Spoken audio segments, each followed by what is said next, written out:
تبلیغ کے کام میں میں گرتا پڑتا جو بھی تھا. مولوی عمران سے میری اسی وقت دوستی ہو گئی. اس کی اس وقت شادی بھی نہیں ہوئی تھی, اس کی داڑھی بھی تھوڑی تھوڑی نکلی ہوئی تھی.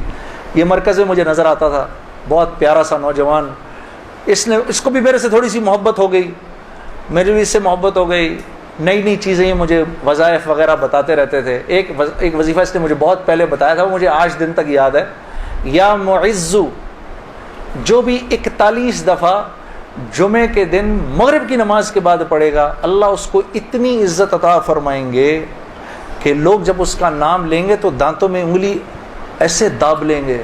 اللہ نے اتنی عزت دے دی اس آدمی کو. ہاں, یا معزو, یاد رہ جائے. سب شروع ہو جاؤ, سب پڑھ لو انشاءاللہ. اس کو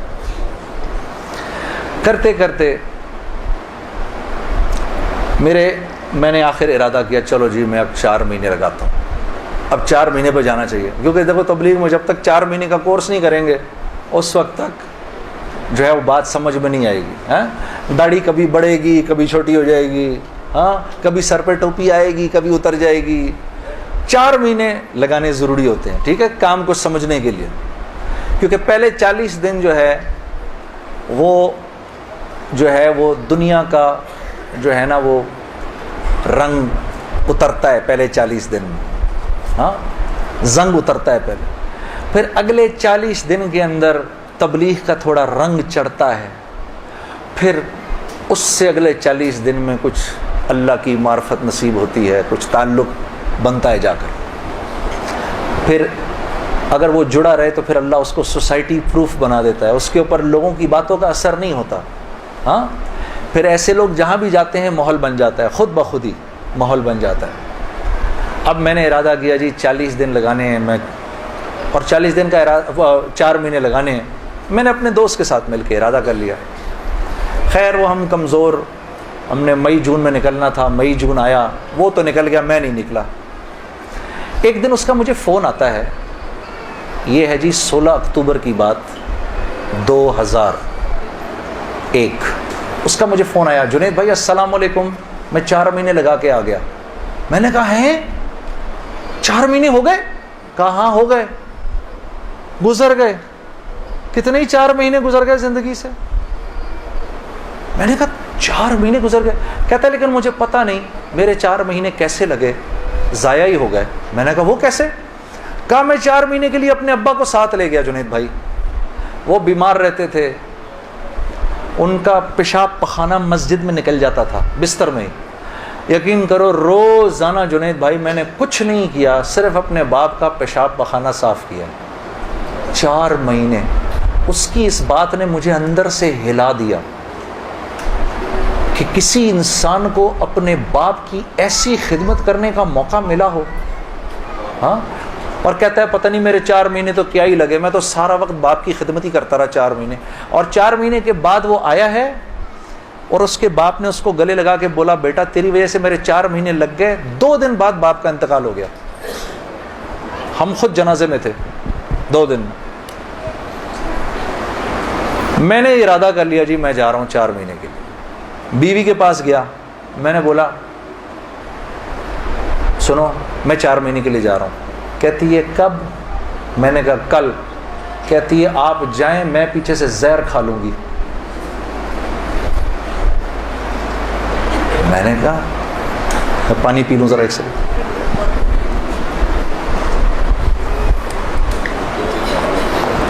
میں نے کہا یار اب میں سوچ رہا ہوں یار یہ چانس لیا جائے نہ لیا جائے, موقع تو بہت اچھا ہے.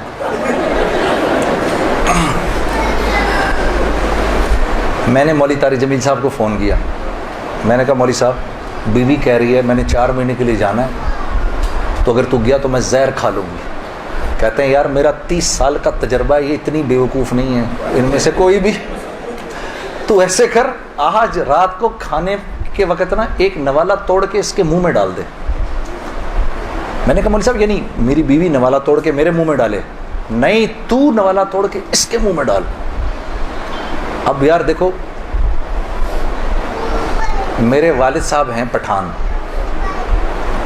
ماں ہندوستانی ہے, والد صاحب تو پٹھان ہیں. اب پٹھان اپنی بیوی کے منہ میں نوالا ڈالے. ہاں ویسے ہی ایک شرم آتی ہے اتنی, لیکن ہم ویسے ہی کہ شرم آ رہی ہے. میں کہا کس طرح کروں گا میں؟ اب ہم بیٹھے ہوئے میں کھانے پہ بیٹھے, مجھ سے کہہ رہی ہے آپ کھا کیوں نہیں رہے؟ میں نے کہا کھاتا ہوں. آخر میں نے دعا پڑھی, جل تو جلال تو صاحب کمال تو آئی بلا کو ٹال تو, نوالا بنا کے بیوی کے منہ میں ڈال دیا. وہ ایسے جھیپ سی گئی. یہ کس نے سکھایا آپ کو؟ میں نے کہا مولوی طارق جمیل صاحب نے. مجھے تو پہلے ہی پتا تھا کہ یہ ہونا کچھ نہیں اس سے. کہتی ہے ویسے آپ کی پوری تبلیغ میں نا ایک وہی آدمی ٹھیک ہے. کام کیا ہے آپ کو؟ میں نے کہا یار مجھے جانے دے 4 مہینے کے لیے. پھر میری بیوی نے میرا بیگ بنایا 4 مہینے کے لیے, اور اس اللہ کی بندی کے لگے 4 مہینے, میرے تو نہیں لگے. میں تو دنیا بھر میں گھومتا رہا. اس نے میرا بیگ بنایا, اس نے میرے بچوں کو دیکھا. ہم اس وقت ایک ہی گھر میں رہتے تھے سارے. میرے ماں باپ کی خدمت اس نے کی, اس نے دیکھا ان کو. گھر کی بڑی تھی وہ, بڑی بھابھی تھی, باقیوں کو بھی اس نے دیکھا. پیسے میرے پاس نہیں تھے کیونکہ میں تو کاروبار ہی چھوڑ دیا تھا, پیسے بھی نہیں تھے. میں نے اس سے پوچھا بھی نہیں عائشہ تو کیسے چلائے گی یہ سب کچھ؟ اللہ جانے اس نے کیسے چلایا. اللہ اس کو جزائے خیر دے, اللہ اسے خوش رکھے. اور میرے 4 ماہ لگ گئے, اس طرح لگے. تو گھر والی کا ذہن بنے گا نا تو کام بنیں گے, اور اگر گھر والی کا ذہن نہیں بنے گا تو کام نہیں بنیں گے, خراب ہو جائیں گے. کیونکہ یہ دعوت کی لائن ایک ایسی لائن ہے جس میں اللہ نے عورت اور مرد کو ساتھ ساتھ رکھا ہے.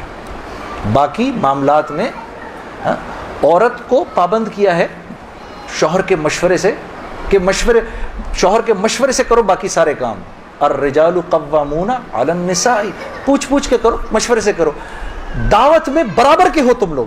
بلکہ حضرت خدیجۃ الکبریٰ کی کتنی بڑی وجہ بنی رسول اللہ صلی اللہ علیہ وسلم کی تقویت کے لیے. حضرت خدیجۃ الکبریٰ کتنی بڑی تقویت بنی کہ فرمایا کہ میں پتہ نہیں کتنی بڑی, میرے پہ چادر ڈال دو.